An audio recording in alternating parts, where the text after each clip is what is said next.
ఈసారి మనం సాధించిన పురోగతి ఈ సంవత్సరం నిజానికి మనం ఇంత క్లిష్టమైన పరిస్థితుల్లో కూడా సాధించిన పురోగతిని చాలా పెద్ద ఎత్తున నిజానికి సెలబ్రేట్ చేసుకోవాలి.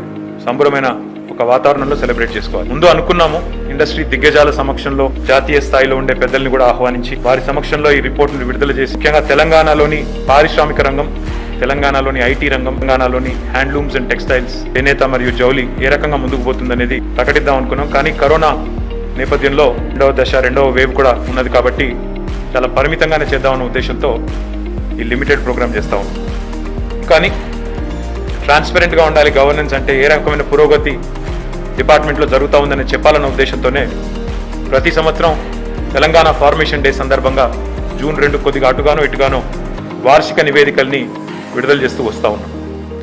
అందులో ఒకటి మాత్రం పక్కగా చెప్పొచ్చు, గౌరవ ముఖ్యమంత్రి పెద్దలు కేసీఆర్ గారి నాయకత్వంలో ఈరోజు తెలంగాణ రాష్ట్రం భారతదేశంలోనే అతి చిన్న వయస్సు కలిగిన రాష్ట్రం అయినప్పటికీ, అన్నిటికంటే లేటెస్ట్గా ఆవిర్భవించిన రాష్ట్రం అయినప్పటికీ మరి ఈరోజు అన్ని రంగాల్లో కూడా ముందుకు దూసుకొని పోతా ఉంది. దానికి ఖచ్చితంగా గౌరవ ముఖ్యమంత్రి గారి దార్శనికత, వారి విధానాల రూపకల్పనలో వారు తీసుకునే చొరవ, విధానాలు రూపొందించిన తర్వాత వాటి అమలులో వారు చూపెట్టే పట్టుదల దీనికి కారణమని చెప్పి ముమ్మాటికి చెప్పక తప్పదు. దానికి సమర్థవంతమైన అధికార గణం తోడైనప్పుడు ఇక్కడ వేదిక మీద కూర్చున్న మా టీం ఏదైతే ఉందో గత 6-7 సంవత్సరాలుగా ఈరోజు భారతదేశంలోనే పారిశ్రామిక రంగంలోని దిగ్గజాలు, ఐటీ రంగం కానీ పారిశ్రామిక రంగంలోని దిగ్గజాలు తెలంగాణ వైపు చూస్తూ ఉన్నాయి అంటే ఒక మంత్రి వల్లనో, ఒక ప్రభుత్వ అధినేత ముఖ్యమంత్రి గారి వల్లనో మాత్రమే కాదు. డెఫినెట్గా this is the victory of the team. అందరం కూడా కలిసికట్టుగా జయేష్ రంజన్ గారు, శైలజ గారు, మాణిక్ రాజ్ గారు, నరసింహారెడ్డి గారు, వెంకటేశ్వర గారు, ఇంకా చాలా మంది అధికారులు, ఒకరిద్దరు కాదు, వారి కింద ఇంకా there is a hierarchy of officers who have been working very diligently. My gratitude to all of them. ఎందుకంటే నేను ఇది 7వ సంవత్సరం మంత్రిగా కాబట్టి వారందరికీ కూడా నా హృదయపూర్వకమైన ధన్యవాదాలు కూడా నేను తెలియజేస్తా ఉన్నాను. ఇక ముఖ్యాంశాల్లోకి వెళ్ళినట్టయితే తెలంగాణ యొక్క GSDP gross state domestic product of Telangana during 2021 was about 9.78 lakh crores. నిజానికి చెప్పాలంటే the growth rate of GSDP during COVID fell by 1.26% at constant prices, which is అంటే 2011-12 తీసుకుంటే. But if you compare it to the rest of the country, India మొత్తంగా చూసుకున్నట్టయితే, Indian జీడిపికి మనకి చూసినట్టయితే GDP has contracted at almost 8%. Government of India, country as a whole తీసుకుంటే GDP has contracted at 8%. కానీ తెలంగాణలో అది 1.26% మాత్రమే ఉందని చెప్పి మీకు చెప్పాలి.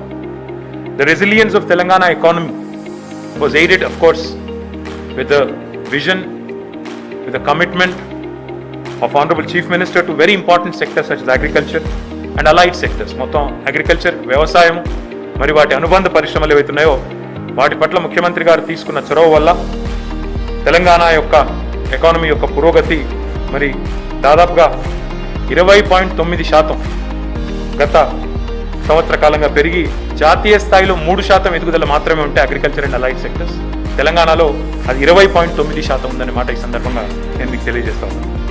The share of Telangana's economy in national GDP has gone up by 26 basis points to 5.0% as against 4.74% last year. 2019-20లో 4.74% ఉంటే 26 basis points పెరిగి 5%. తెలంగాణ జనాభా తీసుకుంటే భారతదేశంలో మనం 2.45-49% అనుకుంటాను, subject to correction of course 2.49 అనుకుంటాను, maybe there is slight difference. But our contribution to the GDP is 5%. అంటే మన జనాభాకి రెట్టింపు స్థాయిలో మన కాంట్రిబ్యూషన్ ఈ భారతదేశం యొక్క ఎకానమీకి, జీడిపికి మనం కాంట్రిబ్యూట్ చేస్తున్నామనే విషయాన్ని ఈ సందర్భంగా నేను మీ అందరికీ కూడా తెలియజేస్తా ఉన్నాను. More importantly another telling indicator, very important indicator of states progress, GDP ఎంత పెరిగింది అనే దానికంటే కూడా పర్ క్యాపిటల్ ఇన్కమ్ ఎంత పెరిగింది, తలసరి ఆదాయం ఎంత పెరిగింది అనేది కూడా చూడక తప్పదు. ఈరోజు తెలంగాణ భారతదేశ పర్ క్యాపిటల్ ఇన్కమ్ సగటు ఆదాయం, తలసరి ఆదాయం చూస్తే కేవలం 127,768 రూపాయలు మాత్రమే. భారతదేశంలోని సగటు పౌరుడి తలసరి ఆదాయం 1,27,768. కానీ తెలంగాణలోని సగటు పౌరుడి పర్ క్యాపిటల్ ఇన్కమ్ తలసరి ఆదాయం 2,27,145 రూపాయలు. అంటే భారతదేశం యొక్క సగటు కంటే 1,00,000 రూపాయలు పైన ఈరోజు తెలంగాణలోని తలసరి ఆదాయం ఉందనే మాటని ఈ సందర్భంగా నేను మీకు విజ్ఞప్తి చేస్తా ఉన్నాను.